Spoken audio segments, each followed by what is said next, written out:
Eu acho que hoje eu nem vou precisar pedir para vocês participarem, né? Vocês estão aprendendo, vocês vão ficar bom nisso.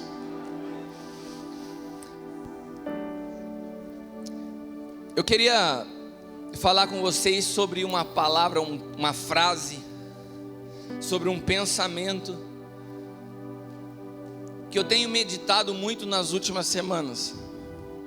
O tema dessa mensagem é: por que coisas ruins acontecem a pessoas boas? Essa é uma questão que marcou a minha adolescência. Me intrigava muito. Eu não era um cara muito ligado à leitura, mas eu me lembro que sempre que eu precisava fazer uma pesquisa escolar, eu tinha que ir na casa da minha avó. Eu não tinha um celular e não tinha Google. Então eu tinha que ir na casa da minha avó porque ela tinha uma coleção de livros que se chamava Barça. Só aqueles que têm mais de 30 deram risada agora, né? Meu, essa geração não sabe. Agora você digita lá Google, já está tudo na mão. Cara, eu tinha que ir pedir para o meu pai me levar. Não tinha Uber, né? Tinha que pedir assim, ó, posso ir aí? Daí ou o seu pai te levava, você pegava um ônibus. Daí chegava na casa da minha avó, aquele monte de livro vinho. Daí vocês estão... Tinha as letras, né, de A a B. Daí você ia numa letra, na chave, ia na outra.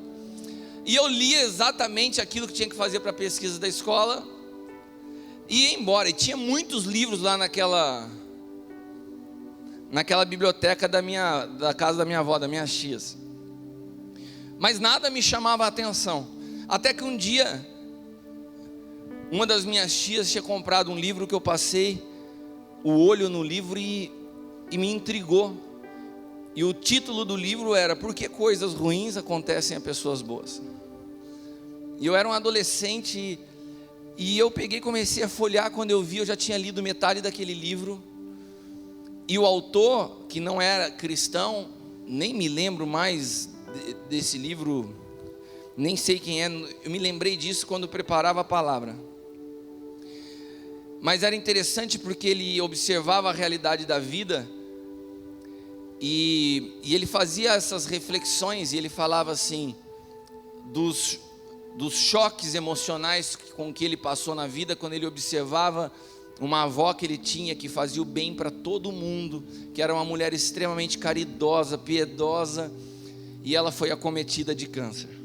Daí ele começava a contar algumas outras situações, e tudo aquilo me parecia muito injusto. Eu olhava para aquilo e falava assim: nossa, mas o que ele está falando faz sentido, que coisa injusta. Ontem foi um dia bem interessante. Eu saí de manhã, ministrei para os teens, voltei para casa, troquei de roupa e fui para Jacareí ministrar numa conferência do Bola de Neve sobre paternidade.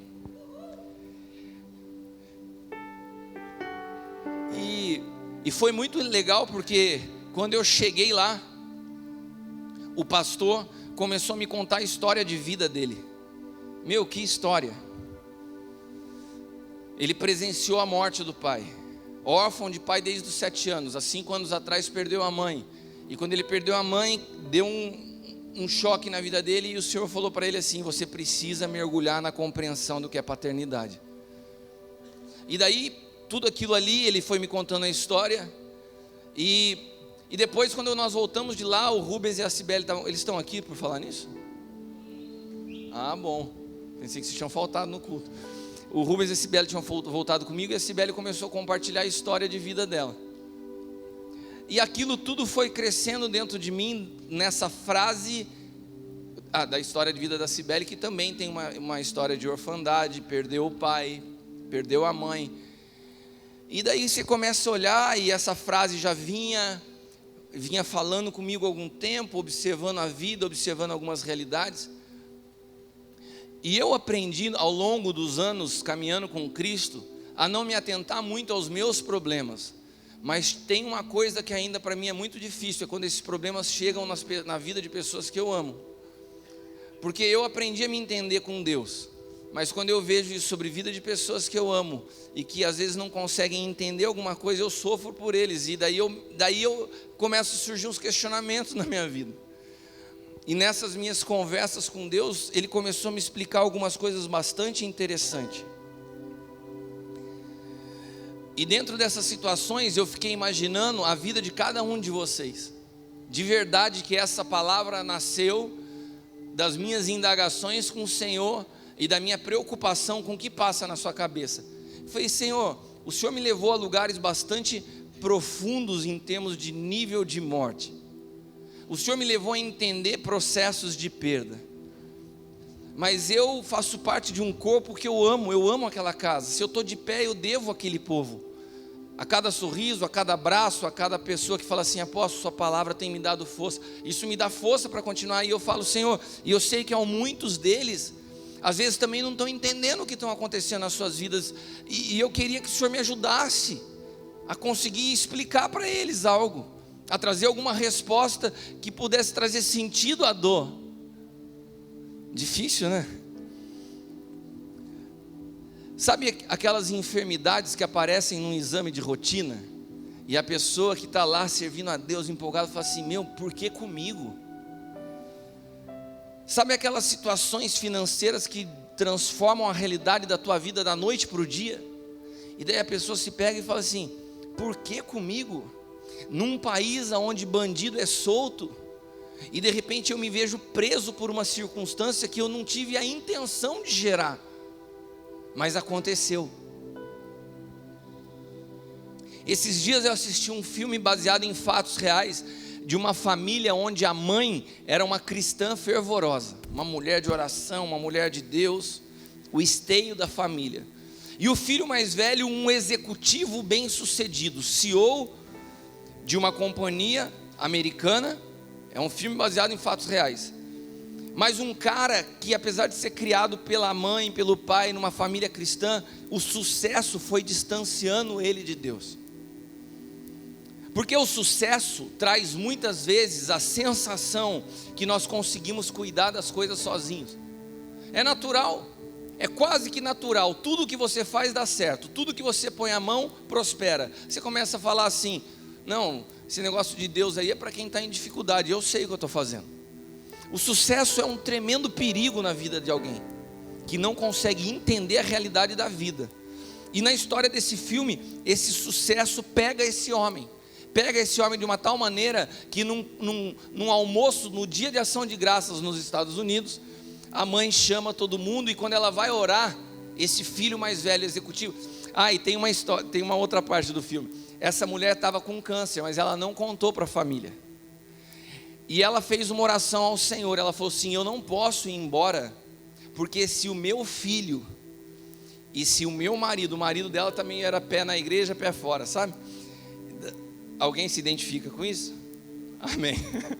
Mas a mulher falou assim: eu não posso ir embora, porque se o meu filho e o meu marido enfrentarem algum tipo de problema, como a descoberta da minha doença, eles não vão suportar. E daí ela começou a orar para Deus e falou assim: prepara eles para que eu dê a notícia. Olha o contexto do filme. Você conseguiu entrar no contexto do filme? Daí chega no almoço de ação de graças, ela vai fazer uma oração, e esse filho, o CEO, o executivo, o cara mais bem sucedido, que tinha comprado todo o banquete para a família, falou assim: mãe, já vai começar essas coisas de oração de novo? Vamos comer, pô. E daí a mãe fica extremamente triste, sai da mesa e faz uma oração: Senhor, que o Senhor permita sobre a vida dele o que for necessário para que ele te conheça.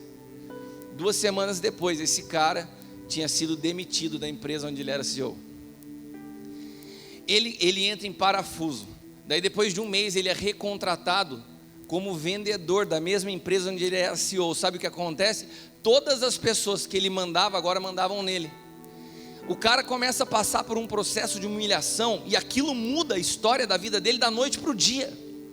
Olha para quem está do teu lado e fala assim: nós na vida podemos ter as nossas circunstâncias mudadas da noite para o dia.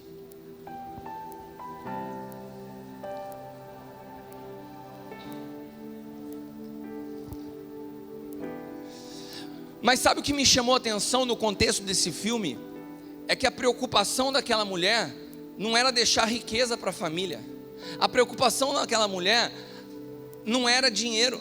A preocupação daquela mulher não era se ela ia deixar imóveis de aluguel, com renda de aluguel para os filhos. A preocupação daquela mulher não era se o marido ia ter com um bom plano de saúde.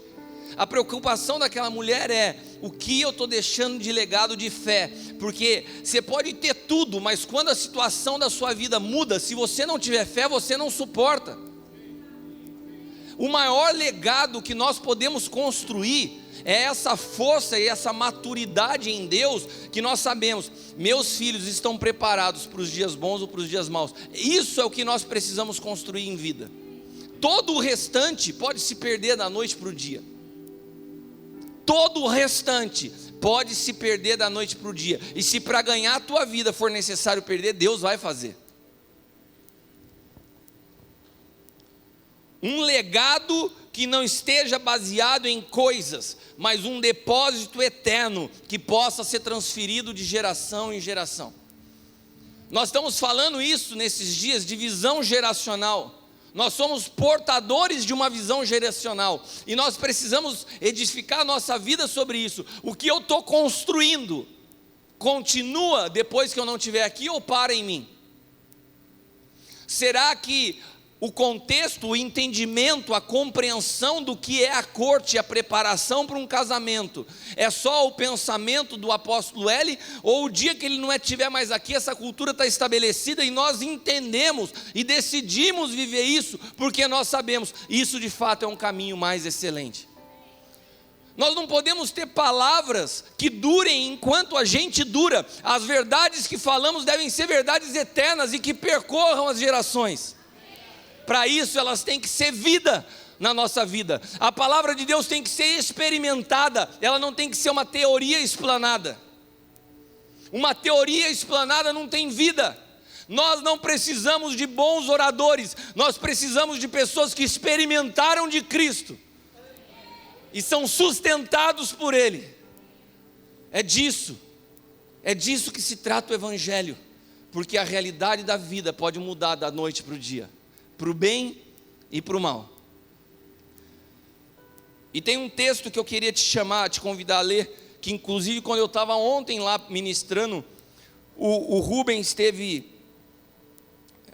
uma impressão a respeito desse texto. Está em Lucas 12, 15 ao 21, trata disso. Evangelho de Lucas capítulo 12, versículos do 15 ao 21. Então lhes disse: cuidado, fiquem de sobreaviso contra todo tipo de ganância, porque a vida do homem não consiste na quantidade dos seus bens. E então lhe contou uma parábola. Olha, Jesus parece que ele é aquela mãe do filme fazendo o discurso para o filho, que era o executivo da empresa. Cuidado, fica de sobreaviso. A vida do homem não consiste na quantidade dos seus bens. Então lhes contou essa parábola. A terra de certo homem rico produziu muito bem. Ele pensou consigo mesmo: o que vou fazer? Não tenho aonde armazenar minha colheita. Então disse: já sei o que vou fazer. Vou derrubar meus celeiros, construir outros maiores, e ali guardarei toda a minha safra e todos os meus bens. Isso é a tendência de todo homem natural: acumular para que não falte. E direi a mim mesmo: você tem grande quantidade de bens. Em outras versões fala assim: e disse a minha própria alma: você tem grande quantidade de bens armazenados para muitos anos. Descansa, coma, beba, se alegre. Contudo, Deus lhe disse: insensato, esta mesma noite a sua vida será exigida, e então quem ficará com o que você preparou? Assim acontece com quem guarda para si riquezas, mas não é rico para com Deus. Amém? Toda essa introdução que eu contei da Barça, do filme que eu li, e dessas reflexões da vida e desse texto, elas fazem parte de uma introdução para que eu possa então entrar no assunto do que Deus falou comigo a respeito de tudo isso. Quando nós falamos assim, Coisas ruins acontecem a pessoas boas. A primeira coisa que nós precisamos entender é o que são coisas ruins. O que nós chamamos de coisas ruins. Porque a grande realidade é que muitas vezes a nossa análise da vida, ela parte da nossa visão pessoal. E toda análise da nossa vida, como meros filhos, não temos a capacidade de alcançar a dimensão da mente do Pai. Ou seja, nós precisamos sempre fazer o exercício de falar: Senhor, como o Senhor vê essa situação? Se você continuar olhando para toda a realidade da tua vida a partir de você mesmo, você sempre verá problema como circunstância, e Deus não vê circunstância como problema. Eu quero que você guarde isso, por favor, isso é uma chave para a sua vida. A tua idade não é um problema, as finanças não são um problema, uma enfermidade não é um problema. Todas essas coisas que eu citei são circunstâncias, e circunstâncias para Deus não são problemas. Amém?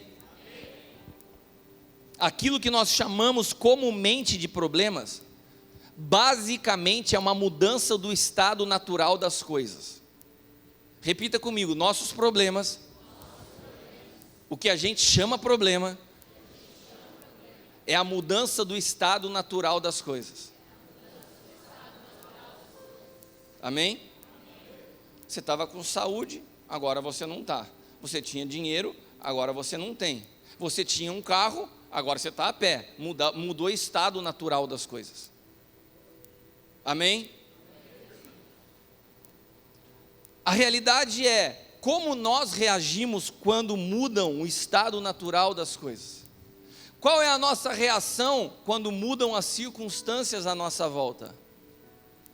Quando nós olhamos a vida de Jesus, ele passou por várias circunstâncias diferentes, distintas. O estado das coisas mudou o tempo todo. Como ele reagia? Ou nós temos uma mente eterna e conseguimos dar a dimensão exata do impacto de cada mudança do estado, ou nós passaremos os nossos dias reclamando daquilo que nós não compreendemos. Vocês estão me entendendo? Está simples do que eu estou falando? Sim? Eu preciso que vocês entendam isso. Então vamos voltar ao nosso acordo. Quando eu falar, você entendeu? Você diz amém. Amém? Beleza. Então você entendeu. Eu vou dar para vocês um exemplo prático que aconteceu no sábado. O Felipe Vilela, que é pastor lá do Mevan, de Itajaí, todos vocês devem conhecer ele, já esteve aqui, que canta, faz os rap e tal. Quantos lembram do Felipe Vilela? Beleza. Ele é responsável pelo trabalho missionário do Mevan lá na África. E eles estão construindo uma grande área, um grande espaço lá na África, para culto, para cuidar das pessoas. É um trabalho muito legal. E eu estou apoiando esse trabalho como engenheiro. Então é a primeira obra que eu supervisiono na África, estando no Brasil. Ou melhor, nunca tive supervisionando obra na África, mas estou supervisionando essa daqui. E é muito interessante, porque eu falo com o mestre de obra, ele me manda a foto do que ele está fazendo, eu falo: cara, está errado, faz assim. E a gente foi dimensionando fundação, a gente foi dimensionando concreto, ferragem. Eles fizeram as brocas, fizeram tudo com explicação que eu fui dando daqui por foto. Eu ia falando, eles iam fazendo. Levantaram os pilares e foi muito interessante acompanhar o desenvolvimento disso. E chegou numa fase onde eles estavam colocando as tesouras de madeira para depois colocar a cobertura daquele estabelecimento, daquele templo. E no sábado de manhã eu acordei e tinha trocentas mensagens no WhatsApp. E o Felipe chorando, triste, mal, ele falou: Cris, olha o que aconteceu. E daí mandou o áudio do mestre de obra, mandou foto, cara, e deu um vento. E derrubou todas as tesouras que estavam colocadas lá, já estavam prontinhas. Eles estão fotografando, registrando tudo. Como é uma obra missionária, teve investimento de muita gente. Então ele faz um relatório muito legal para todo mundo ver como está. E daí estava tudo desmontado, caiu tudo. E eles falando assim, pedindo oração, falando assim: caramba, é uma luta terrível, E de repente eu peguei e falei assim: Senhor, me mostra como o Senhor está vendo isso. E a minha visão foi completamente diferente da deles. Eu olhei para aquilo e falei assim, cara, que legal. Os pilares que nós fizemos estão de pé, a fundação está super bem dimensionada, só caiu a tesoura porque não estava presa ainda. Mas eu falei, ficou perfeita a fundação, o pilar está direitinho. E eu falei, e ainda pensei assim, caramba, já pensou se cai depois de pronto? Já pensou se tem alguém embaixo? Já pensou se estava com o telhado prejuízo? Eu peguei e mandei um áudio para eles, falei, gente, eu acho que vocês estão vendo pela ótica errada. A gente tem que estar muito feliz. Daí eu mandei um parabéns para o mestre de obra. Falei, cara, a tua obra ficou perfeita, a fundação está excelente, o pilar está perfeito, não teve nenhum abalo, só caiu a tesoura. Cara, de repente, ele já tinha mandado mensagem para o presbitério, pedindo oração. Ele falou, Cris, você tem razão, cara. Vamos mandar um áudio animando os caras lá agora. Ó, galera, está muito bom, vamos para cima. Cara, só foi uma visão diferente da mesma realidade.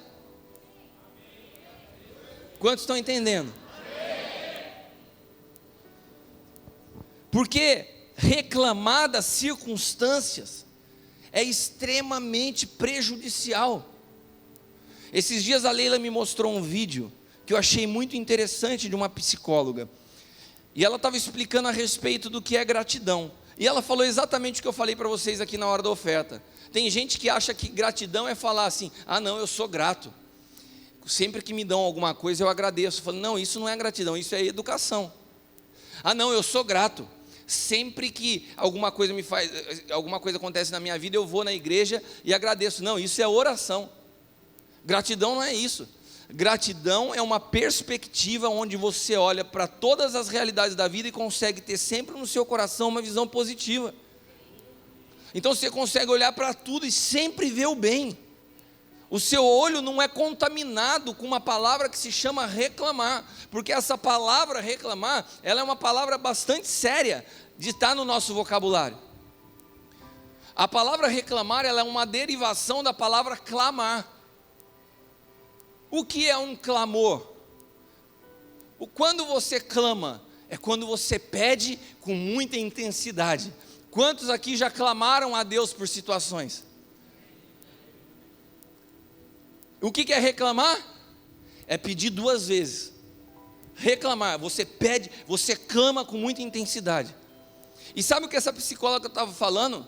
Que sem perceber, isso você pode chamar de lei da atração, e eu poderia biblicamente chamar isso do poder da tua palavra. O Senhor nos deu autoridade na palavra. Quando você fica reclamando, na verdade você está clamando para você sobre aquilo de ruim que está acontecendo de forma dupla. Então, por exemplo, você está enfermo, você começa a reclamar da enfermidade, sabe o que você está falando? Você está clamando por ela, você fica alimentando ela, seu pensamento só está nisso.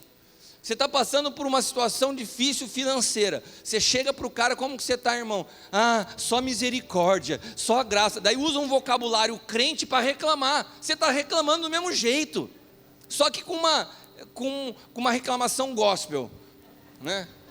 Ah, só a graça, só a misericórdia. Se a gente fosse lançar aquele desenho da época que vocês pesquisavam na Barça, tinha um desenho daquela hiena que só reclamava. Se a gente fosse fazer a versão gospel dela, seria os crentes de hoje. Ela não ia falar assim, ó dia, ó céus. Ela ia falar assim, só a graça, só a misericórdia. Porque só reclama.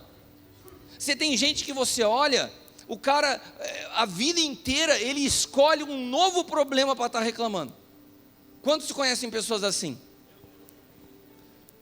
Quando você falou eu, você está falando você, é você essa pessoa ou você conhece alguém? Repita comigo, a partir de hoje, não há mais espaço na minha vida para reclamação.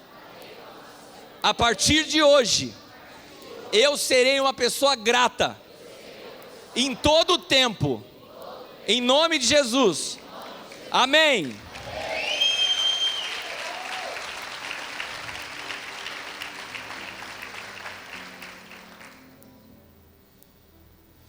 Se lembre daquilo que eu te falei, problemas são mudança no estado das coisas, problemas são mudanças nas circunstâncias.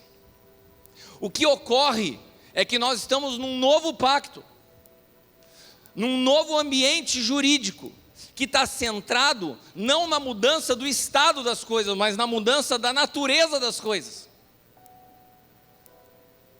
Quando você entender o que eu estou te dizendo hoje, que o Senhor também me explicou, você muda a sua perspectiva do que é problema. No novo pacto, Deus não está focando a mudança do estado das coisas, Deus está focando na mudança da natureza das coisas.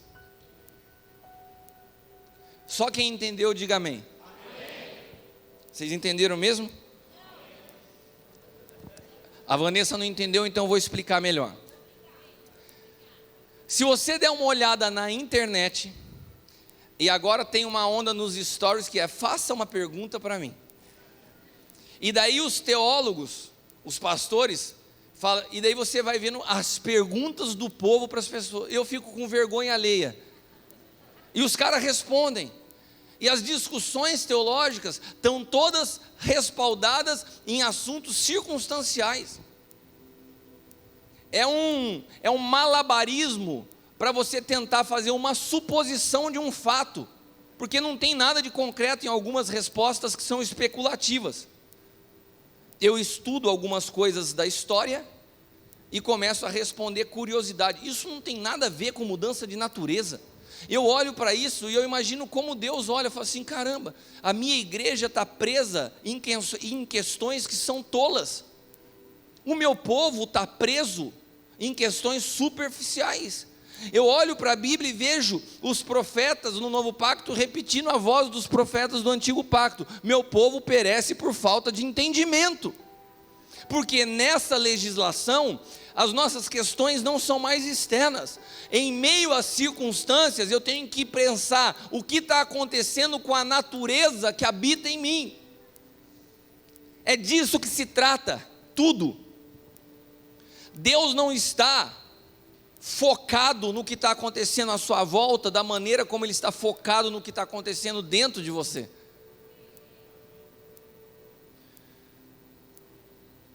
Jesus não foi um cara que veio sobre a face da terra para trazer teorias.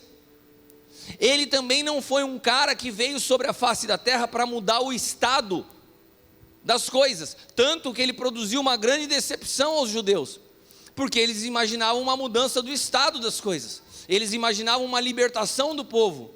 E Jesus não produziu nada disso. Ele veio trazer uma transformação de uma natureza, algo muito mais profundo e muito mais poderoso, porque Ele veio nos libertar da natureza do pecado, que estava nos dominando, para dar a oportunidade de vivermos debaixo, no governo da natureza dEle. Algo extremamente espiritual, mas inconcebível para uma mente humana.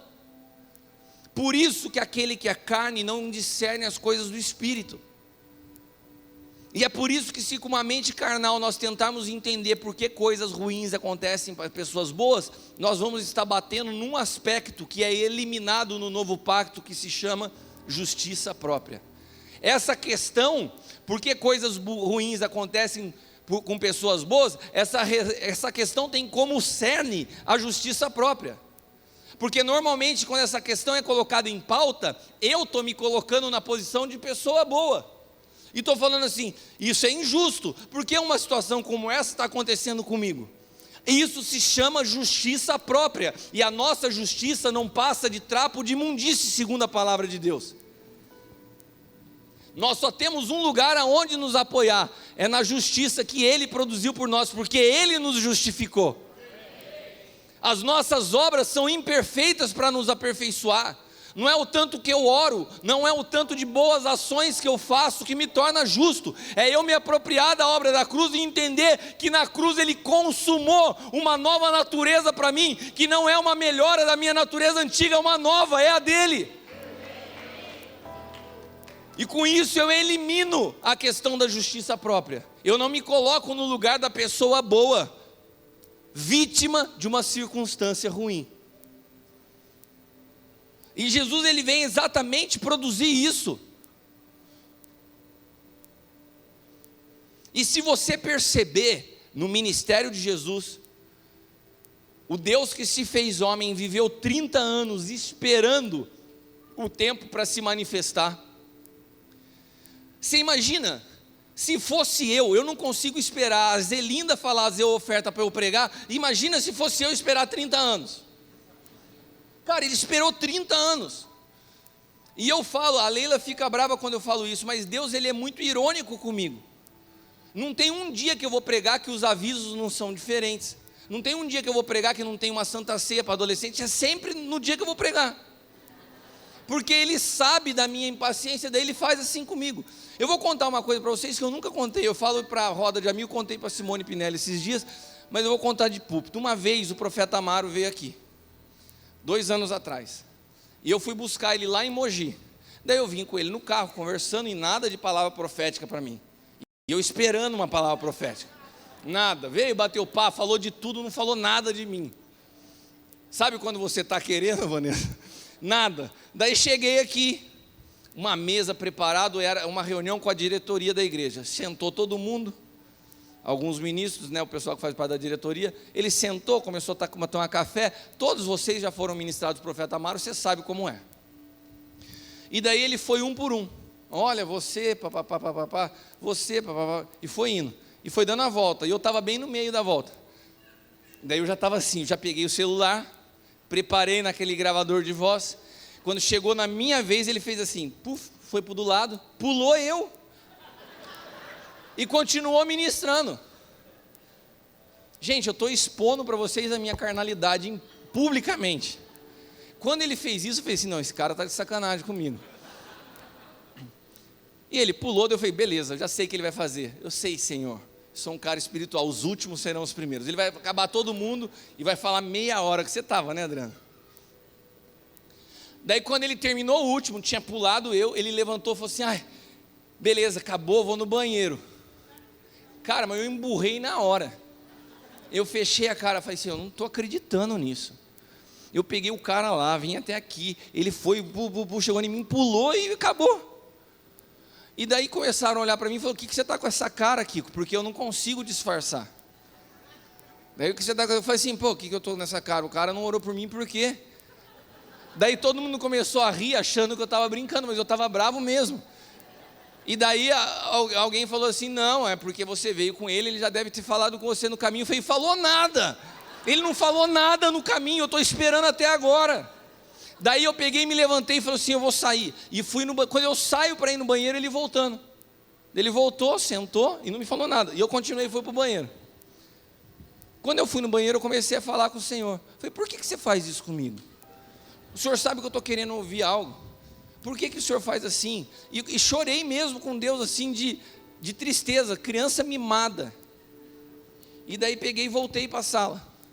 Voltei para a sala, limpei meu rosto, fui parar com essa bobeira nessa criancice, vou sentar lá, não quer falar, não fala também. Sentei lá, daí ele começou a rir, falou assim, pensou que eu não ia falar com você, né? Na hora eu pensei assim, mas por que faz isso comigo? Mas Deus faz assim comigo. Sabe, pode ser que às vezes você sofra. Alguém já passou por uma situação assim? Se o Senhor está falando comigo mesmo, pede para que não sei quem levante, que o vento sopre, que o negócio. E daí você fica olhando. E daí não acontece nada, você fala assim.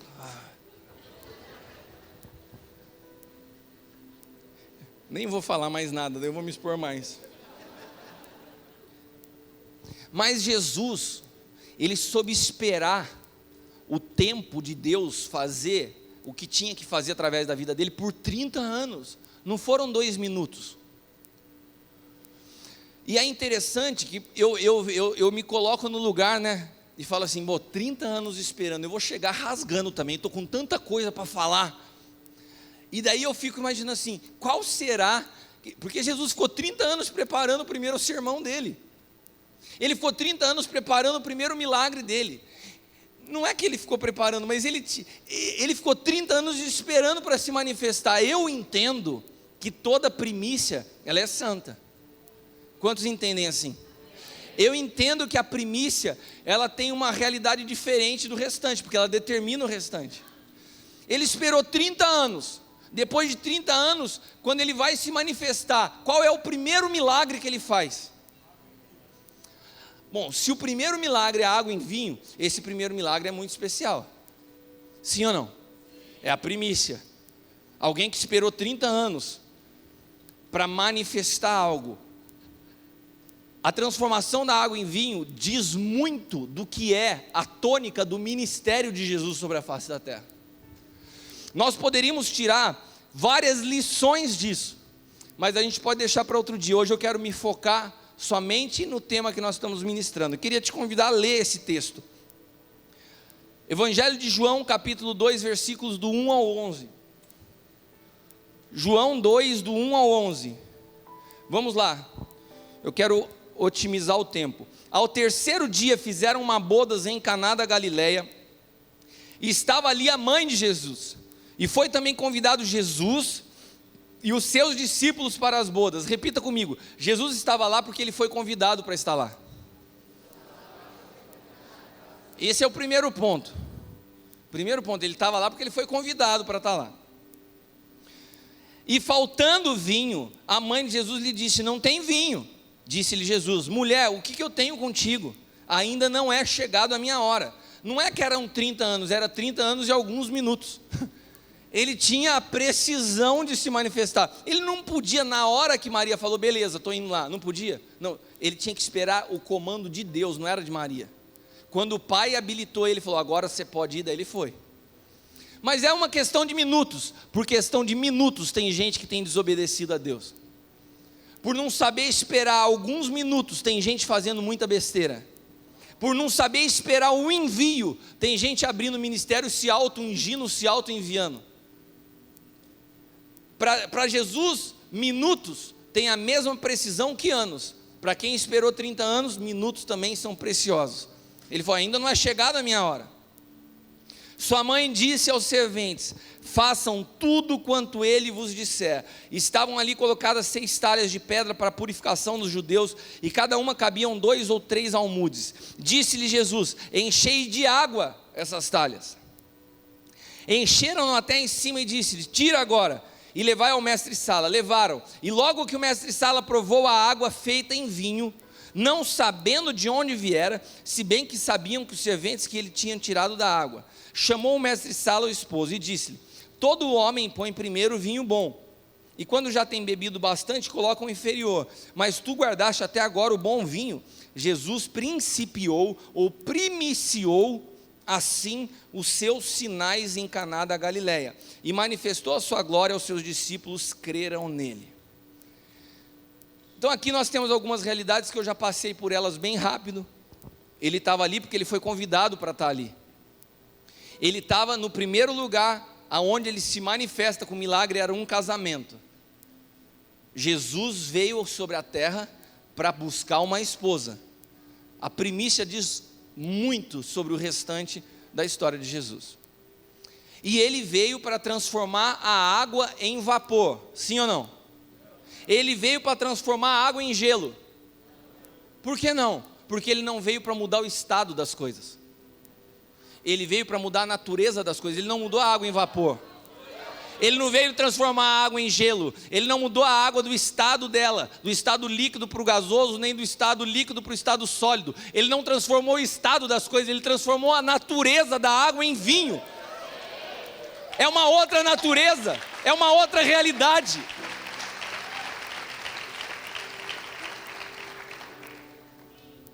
Sabe, se você muda a circunstância, você muda o estado. Se você coloca fogo, a água pode virar vapor. Se você abaixa a temperatura, a água pode virar gelo. Mas não foi uma mudança de circunstância.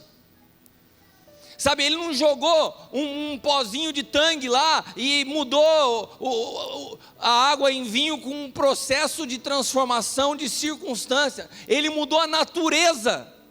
Ele mudou a natureza, ainda que ele tivesse mantido o mesmo estado, porque ele não transformou a água em vapor de vinho, ele não transformou a água em cubo de vinho, ele transformou a natureza, mas manteve o mesmo estado líquido.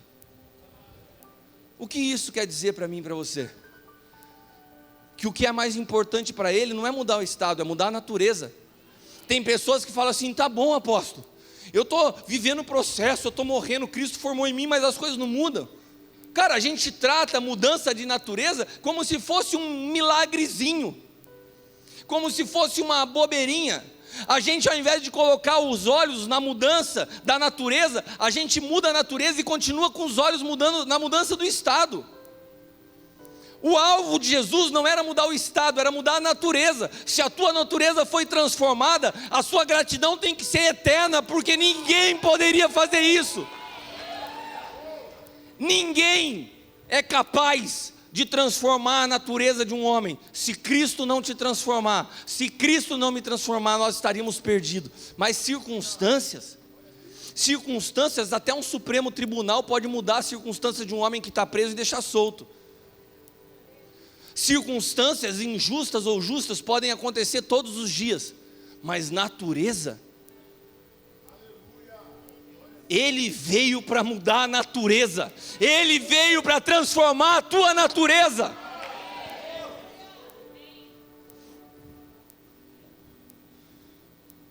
Beleza, eu estou sendo transformado por dentro, mas não muda nada por fora. Qual é o alvo da tua vida? O que você quer? O que você busca? Aonde estão os teus olhos?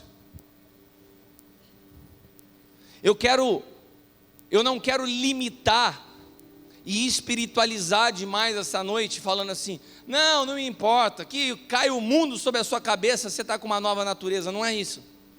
O que eu estou querendo te dizer é, coloque os olhos na mudança da tua natureza, que as circunstâncias se mudam por consequência de uma natureza transformada.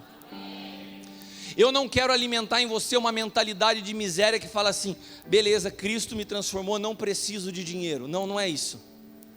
Eu tenho convicção que o estado das coisas na minha vida e na sua vida vai ser transformado. O que eu quero é que nós passemos a ter a partir de hoje, essa foi a voz que eu ouvi do Senhor, uma gratidão porque o impossível Ele já fez, que é a mudança da natureza. Mudar o estado agora, meu irmão, isso vai ser uma consequência. Agora um estado transformado, você com dinheiro e uma natureza transformada, você será uma bênção nas mãos de Deus. Agora se Ele muda o estado sem mudar a tua natureza, Ele pode te correr o risco de te perder. Por isso primeiro Ele muda a natureza. Por isso, primeiro Ele muda, Ele faz o que nem eu nem você podemos fazer. Alguém aqui tem a capacidade de transformar água em vinho, sem usar pó de tangue? Ainda não. Eu quero ler para vocês, para finalizar, um texto de Moody. Moody foi um pregador muito interessante, porque ele tinha um foco em escola dominical, ele tinha um olhar para os adolescentes, e todo cara que tem um olhar para adolescentes, que tem um olhar para crianças, é uma pessoa que tem uma visão geracional e que não quer aparecer. Porque crianças não dão ibope. As pessoas que estão aqui, agora tem um monte de gente lá cuidando do departamento infantil que nem aparece, mas sabem que estão construindo um legado eterno. Moody foi um cara que, enquanto os pregadores queriam ir para as grandes igrejas, ele estava reunindo a molecadinha para dar aula de escola dominical. E esse cara foi um monstro no evangelho, no bom sentido da palavra. E certa vez perguntaram a ele a respeito dessas mudanças que acontecem na nossa vida. E ele descreveu essas mudanças ilustrando com a vida de Moisés. E ele diz o seguinte: Moisés viveu 120 anos. Os primeiros 40 anos da vida de Moisés, ele achou que era alguém. Ele achou que era o cara. Moisés olhava e falava assim, eu fui criado aqui na casa do faraó. Eu conheço todos os estudos, toda a ciência. Fiz 3 faculdades de teologia. Eu vou sair agora para discutir teologia com meus irmãos. Daí ele sai na rua, vê um cara, um egípcio ferindo um hebreu, e ele vai para cima e achando, né? Eu sou o cara, sou filho. De repente, cara, da noite para o dia, vira toda a história dele. O cara foge para o deserto, e daí mais 40 anos de vida para aprender que ele não é nada. 40 anos achando que era alguém, mais 40 anos para desaprender tudo e falar assim, eu não sou nada. E os últimos 40 anos da vida de Moisés, foi Deus ensinando ele, que Deus faz de alguém que não é nada, um libertador de um povo. Sabe o que Deus precisa fazer em nós? transformar a nossa natureza e a nossa mentalidade. Daí nós estamos aptos para Deus possa fazer de nós libertadores dessa terra, transformadores da história, aqueles que vão construir um legado para as próximas gerações. Mas nós precisamos colocar os nossos olhos aonde Deus está colocando os seus olhos. Há uma mudança muito mais importante do que o estado das coisas que estão acontecendo ao seu redor, que é a mudança da tua natureza. A tua natureza transformada pode ter convicção que as coisas ao seu redor também vão mudar. Elas vão mudar. Eu quero te dizer uma coisa: as coisas ao teu redor vão mudar, mas elas não são o mais importante. Permita, se renda, para que definitivamente a sua natureza seja transformada, e que você possa ser obediente ao ponto de confiar integralmente a tua vida ao Senhor. Senhor, eu estou completamente rendido, eu confio totalmente ao Senhor, o Senhor pode tocar em tudo, eu estou nas tuas mãos. Se você estiver apto a deixar que Deus faça processos externos para transformar a tua natureza interior, o resto para Deus é fichinha. Nessa noite, eu quero que você saia daqui com uma convicção: não é que coisas ruins acontecem a pessoas boas, não há um justo sequer. Deus usa todas as coisas, boas ou ruins, para cooperar para o seu propósito eterno. A carta de Paulo aos Romanos diz: todas as coisas cooperam para o bem daqueles que amam a Deus e que vivem segundo o seu propósito. Então, quando nós estamos em Cristo, não tem coisas boas ou ruins, existem circunstâncias que estão debaixo do governo de Deus, e que todas elas vão contribuir para que você viva a plenitude de Deus na sua vida. Se você crê nisso, aplauda o Senhor nessa noite.